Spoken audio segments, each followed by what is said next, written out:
Welcome to on record. பேரலை நேயர்களுக்கு வணக்கம். மனிதநேய ஜனநாயக கட்சியினுடைய தலைவர் திரு தம்மன் அன்சாரி அவர்கள் நம்முடைய இணைந்திருக்கிறார். சார் வணக்கம் சார். வாழ்க வளமுடன். சொல்லுங்க சார். இன்னைக்கு திரு எடப்பாடி பழனிசாமி அவர்கள் தன்னுடைய கூட்டணி கட்சிகள் மற்றும் வேட்பாளர்கள் பட்டியல் அறிவிச்சிருக்கிறாரு. அப்போ கூட்டணியில் மனிதநேய ஜனநாயக கட்சி அப்படின்னு சொல்லிட்டு உங்களுடைய கட்சியின் பேரையும் அறிவிச்சிருக்கிறாரு. ஆனா நேற்று நீங்க இந்தியா கூட்டணிக்கு ஆதரவு தெரிவிச்சு போட்டிருந்தீங்க. என்ன நிலவரம்? பழைய நினைப்பில் அவரு தவறான குறிப்புகளை அவர் பயன்படுத்தியிருப்பார்னு நான் நினைக்கிறேன்.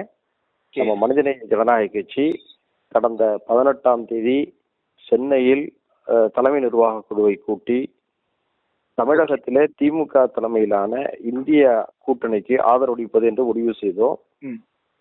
அதன் அடிப்படையில் நேற்று தமிழ்நாட்டிலே அதுக்கு தலைமை வகிக்கக்கூடிய திமுகவுடைய தலைவர் அண்ணன் தளபதி அவர்களை நேரில் மனிதநேய ஜனநாயக கட்சியின் சார்பிலே சென்று அவருக்கு வாழ்த்துக்களையும் தெரிவித்து எங்களுடைய நல்ல ஆதரவையும் வழங்கி இருக்கின்றோம். மனிதநேய ஜனநாயக கட்சி அதிகாரப்பூர்வமாக இந்தியா கூட்டணியில நேற்றைய தினம் இணைந்திருக்கிறது. இப்போ இதுல எந்த மாறுபட்ட கருத்தும் இல்லை. இப்போ தமிழ்நாட்டை பொறுத்த வரைக்கும் பிஜேபிக்கு எதிரான வாக்குகள் அப்படின்றது 2 அணிகளா பிரிகிறத பார்க்க முடியுது. ஒன்னு திமுக தலைமையிலான அணி, இன்னொன்று அதிமுக தலைமையிலான அணி. இப்போ கடைசி நேரத்தில் திமுக கூட்டணிக்கு ஆதரவு சீட்டு, அதை பத்தின எந்த விதமான பிரச்சனையுமே இல்ல, ஆதரவு அப்படின்ற அந்த முடிவுக்கு வந்ததற்கான காரணம் என்ன சார்? அதாவது என்ன நிலைப்பாடு மனிதநேய ஜனநாயக கட்சி எடுக்கும் என்ற ஆவல் பரவலாக இருந்தது. நாங்களும் இந்த விஷயத்துல எந்த அவசரமும் காட்டவில்லை. இந்த நேரத்தில் தான் எங்களுடைய தலைமை அலுவலகத்துக்கு பல்வேறு தரப்பட்ட சான்றோர்கள், சமூக செயல்பாட்டாளர்கள், அறிஞர்கள் என்று பலரும் வருகை தந்து இந்த நேரத்தில் நீங்கள் எடுக்கக்கூடிய முடிவு என்பது நாட்டுடைய பொது நன்மையை பாதுகாக்கக்கூடியதாக இருக்க வேண்டும் என்ற கருத்தை தொடர்ந்து வலியுறுத்தினார்கள்.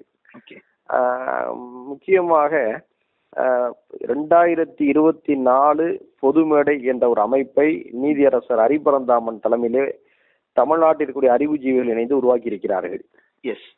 அந்த அமைப்பின் சார்பிலே தோழர் தியாக உள்ளிட்ட பல சான்றோர்கள், சமூக செயல்பாட்டாளர்கள் நம்முடைய அலுவலகத்துக்கு 2 முறை வருகை தந்தாங்க. நாங்க எந்த முடிவு எடுக்கலாம் என்ற ஒரு பார்த்த நேரத்துல அவர்களுடைய கருத்துகள் எங்களை ரொம்ப யோசிக்க வச்சிருந்துச்சு. இந்த நேரத்துல திமுக மற்றும் காங்கிரஸ் தரப்பிலிருந்து எங்கள் மீதான ஒரு சாஃப்ட் லுக் ஒன்று ஏற்பட்டுச்சு. அப்போ நாம என்ன நினைச்சோம்னு சொன்னோம்னா, இந்த நேரத்துல ஏதாவது ஒரு கூட்டணியில ஒரு தொகுதியை வாங்கி போட்டியிடுவது முக்கியமா, தொகுதியே கிடைக்காவிட்டாலும் ஒரு பொதுநல நோக்கோடு வாக்குகளை சிதறாமல் பாஜகவுக்கு வலுவான மாற்றாக இருக்கக்கூடிய இந்தியா கூட்டணிக்கு ஏன் நம்ம ஆதரவு தெரிவிக்க கூடாது என்ற கருத்தோட்டங்கள் எங்களுடைய தலைமை நிர்வாக குழுவில விவாதத்துக்கு வந்தது. அந்த அடிப்படையில இந்த நேரத்தில் நம்ம வாக்கு சிதறலில் ஈடுபட வேண்டாம். ஒரு கூட்டணியில ஒரு தொகுதி கிடைத்து அதை நம்ம களமாடணும் என்பதை விட இத்தகைய வாய்ப்புகளை தரக்கூடிய ஜனநாயகத்தை பாதுகாப்பது போதும் முக்கிய தேவையாக இருக்கிறது இல்லவா? அந்த அடிப்படையில தான் நாங்க பதவிகளை முன்னுரிமை கொடுக்காம இந்த நேரத்துல ஜனநாயகம் பாதுகாக்கப்பட வேண்டும், சமூக நல்லிணக்கம் பாதுகாக்கப்பட வேண்டும் என்ற அடிப்படையில, அரசியல் சாசன சட்டத்துடைய மாண்புகள் பேணப்பட வேண்டும் என்ற அடிப்படையில இந்தியா கூட்டணி நம்ம ஆதரிச்சிருக்கிறோம். இப்ப நீங்க பாத்தீங்கன்னு சொன்னோம்னா வாக்குகள் சிதறுமோ என்ற ஒரு கேள்வியை நீங்க எழுப்புறீங்க.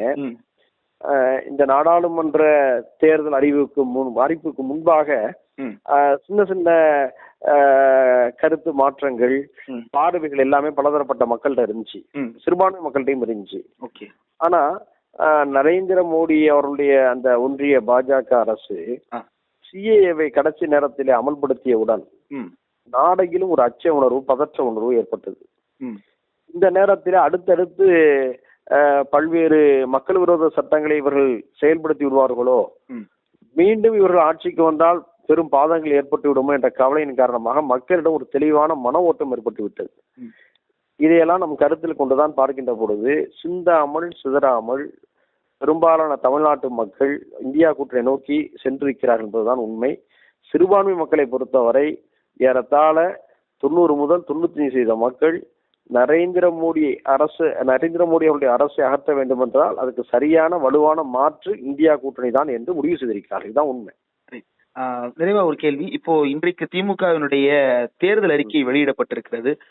கூட்டணி கட்சியாக அந்த தேர்தல் அறிக்கையை எப்படி பாக்குறீங்க? சிஏஏ நீக்குவதற்கு நீக்கப்படும்னு அறிவிச்சிருக்கிறாங்க. ஆளுநர் அதிகாரங்கள் மட்டுப்படுத்தப்படுவதற்கான வழி ஏற்படுத்தப்படும். அவருக்கு அதிகாரம் அளிக்கின்ற சட்டங்கள் அரசியலமைப்பு சட்டத்திலிருந்து நீக்கப்படும். கூட்டாட்சியை வலியுறுத்துகின்ற வகையில் அரசியலமைப்பு சட்டம் திருத்தம் செய்யப்படும் அப்படின்றதையும் அறிவிச்சிருக்கிறாங்க. இதை எப்படி பாக்குறீங்க சார்? நான் இன்னும் அந்த அறிக்கையை முழுமையாக நான் படிக்கல. ஆனால் நீங்கள் சுட்டிக்காட்டிக்கூடிய இந்த 3 விஷயங்களையும் மனதார நான் ஆதரிக்கின்றேன். எங்களுடைய கட்சியும் ஆதரிக்கிறது. ஏனென்று சொன்னால் இந்த 3 விஷயங்களையுமே எங்களுடைய கட்சி முதன்மைப்படுத்தி மக்களிடம் கருத்தாக்கங்களை செய்து கொண்டிருக்கின்றது. அந்த அடிப்படையில எங்களுடைய உணர்வும் கோரிக்கையும் அதுவாக இருக்கின்ற காரணத்தினாலே அந்த 3 தேர்தல் அறிக்கையில் அவர்கள் கூறியிருக்கக்கூடிய அம்சங்களை நாங்கள் மனதார உண்மையிலே வரவேற்கின்றோம். மிக முக்கியமாக நாம் எல்லோருமே இந்தியா என்ற இந்த தேசம் பன்முகத்தன்மையோடு இயங்க வேண்டும் என்று உறுதியாக நாம் விரும்புகின்றோம். அதே போன்று மாநில சுயாட்சியை மதிக்கக்கூடிய கூட்டாட்சி தத்துவம் மதிக்கப்பட வேண்டும் என்பதை மிக அதிகமாக விரும்புகின்றோம். அந்த அடிப்படையிலே இது போன்ற விஷயங்களை நாம் வரவேற்கின்றோம். இப்போ ஆனா எஸ்டிபி இப்ப அதிமுகவுடைய கூட்டணியில ஒரு இடம் ஒதுக்கப்பட்டிருக்கிறது.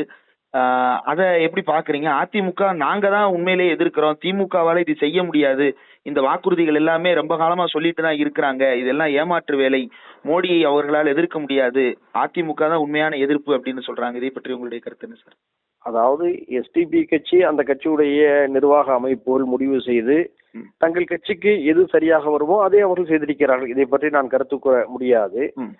அடுத்து அதிமுக நாங்கள் தான் அதற்கு சரியான எதிர்வினை ஆற்றக்கூடியவர்கள் என்று சொல்வதை முழுமையாக ஏற்க முடியாது. ஏனென்று சொன்னால் இந்தியா கூட்டணியும் அந்த கூட்டணியில் இருக்கக்கூடிய திமுக உள்ளிட்ட கட்சிகளும் மிக வெளிப்படையாகவே மோடி அவர்களோடும் அவர்கள் பின்பற்றக்கூடிய பாசிச சித்தாந்தத்தோடும் கருத்து போரில் ஈடுபட்டு வருகிறார்கள். மிக கடுமையான வெளிப்படையான விமர்சனங்களையும் முன்வைத்து வருகிறார்கள். அதை ஒப்பிடுகின்ற போது அதிமுக தரப்பிலிருந்து வரக்கூடிய பிஜேபி எதிர்ப்பு வினையாற்றல் என்பது மிக குறைவு. எனவே அவர்களுடைய அந்த கருத்தில நான் முரண்படுகிறேன் என்பதையும் இந்த நேரத்திலே தெரிவித்துக் கொள்கிறேன். நிறைய கருத்துக்கள் உங்களுடைய வாதங்களை முன் வச்சீங்க. இவ்வளவு நேரம் ஒதுக்கி இந்த தொலைபேசி வழியிலான உரையாடலை தந்ததற்கு மிக்க நன்றி சார். பேரலைக்கும் பேரலையுடைய நேயர்களுக்கும் என்னுடைய வாழ்த்துக்கள். நன்றி.